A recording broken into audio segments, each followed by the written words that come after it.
Now, you can write a formula for any given term if you want. It is on your formula sheet that you get on any kind of final exam that you do. I personally find that I don't like using this formula. If I ever have to do anything like this, I would rather just think through it like this. The problem then is if somebody says later on a question here like, determine the 76th term of this to the 127th, I don't want to go all the way through the list, right? Either you can just think through this and say, I would do this and say the first term would start with x to the, what would it be? X to the 127th, negative 3 to the what? 0, right? And this would be, what would the combinations thing at the beginning here be? From 127 brackets, you want to choose 0, negative 3's.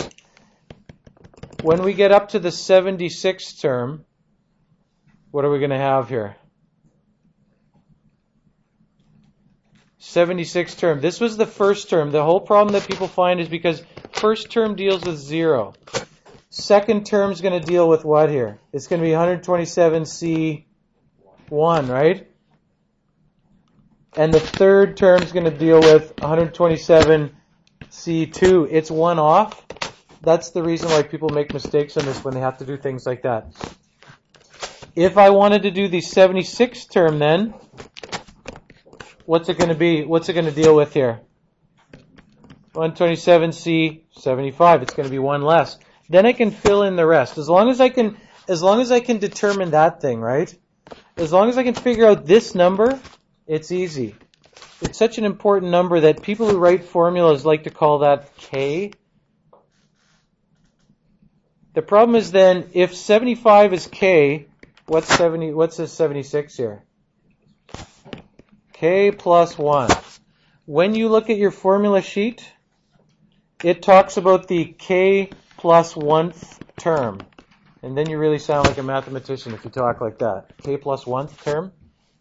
It even sounds dumb enough to say the kth term, right? Or the nth term. Term K plus 1. The only reason it does that is because the formula is a lot simpler then. I find that when people stare at that formula, they say it looks really complicated. You see how it says the K plus 1th term? Just think about what we just had there. If we wanted term 76, what did we do? If we wanted the term 76 out of A plus B to the 127th, what did we do? We said it was 127C, what number here? 75, right? It's one less. What would the two things be here? This would be A to the power of what? Actually, B is the easier one to do first. What's B here? B to the power of... Are you sure? Are you sure? Which one is it? Yeah, 127 minus 75, what does that give me? Well, look down here at the pattern. I don't want you to write it without understanding this, right? And maybe one of you said the right answer. I wasn't really listening, but and I think I'm over 10 minutes. But the first term, this was a 0. It's the same as that number, right? The power on the second thing is that number, right? If we wrote this out, this is going to be x to the 126th, negative 3 to the 1. It's going to be the same as that number. Whatever this is, that's the number that you're looking for there, right? That's just k. That's that k number, right? If we're doing this, this is going to be negative 3 to the 75, and this is going to be x to the 127 minus 75. The formula is not hard unless you start talking about k plus 1 and all that.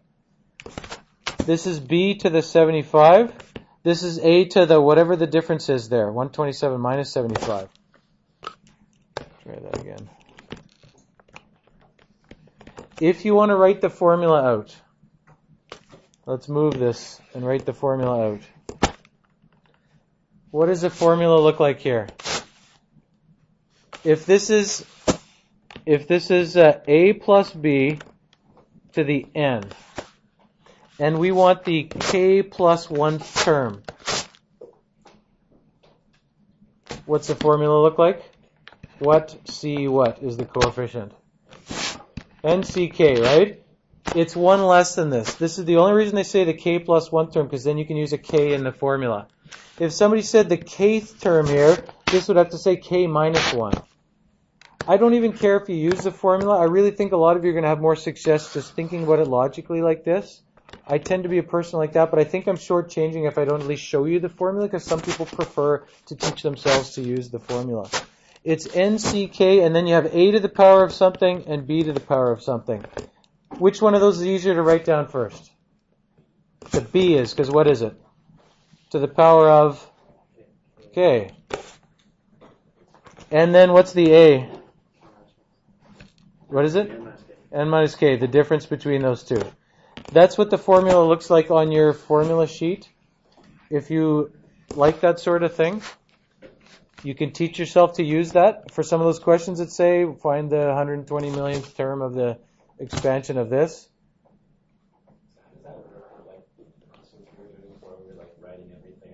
Well, let's say you wanted the third term of this. If you wanted just the third term, because sometimes maybe that's what you want just a single term. The key here, this is the key. If you want the third term, you say, what is k here? If you're using the formula. K is, except, I don't know why I put 1. K is 2. K is 2, you're very right. Okay, if you wanted the 10th term, k is 9. It's 1 less. As long as you can decide all the other things, like what's n here, if we're doing the expansion of that. N is 4.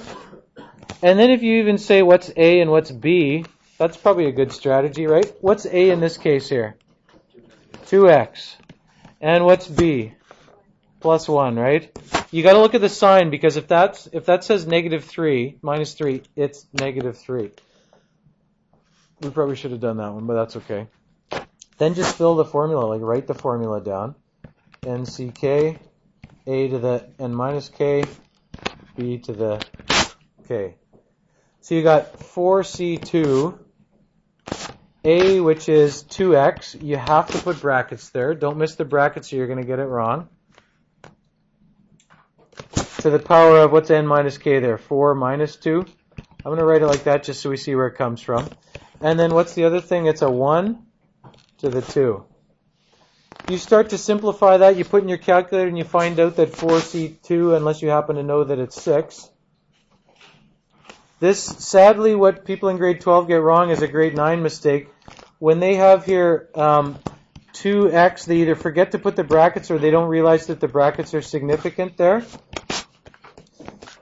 2x all to the second power, what is that actually equal to? 4x squared. 1 to the second power is just a 1. This is actually 24x squared. That would be what that is. Sometimes people then, if this is a multiple choice question or something like that, they say, no, that's not what it's supposed to be. It's supposed to be 4c2, which is 6. It's got to have a coefficient that's 6. If you expand something where there's other numbers involved here, the coefficients aren't going to look like what they appear, right? You can go back to this one we did here.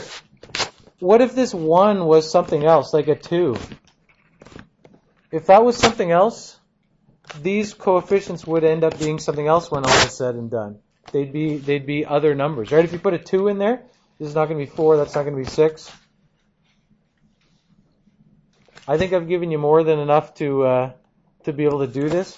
Maybe right now pick, I don't know, if you want to jump ahead a bit, do this one with the negative involved, part D. If you can go through and do these, I gave you enough that it's write out the whole expansion. I think writing out the whole expansion, it helps to do it without trying to think through the formula. But if you want to test it, whatever you prefer, right, use the formula or just write out the expansion, you have to be able to do all those kinds of things. Okay, but I think the concept is there now. Can you try and finish the questions that are in there?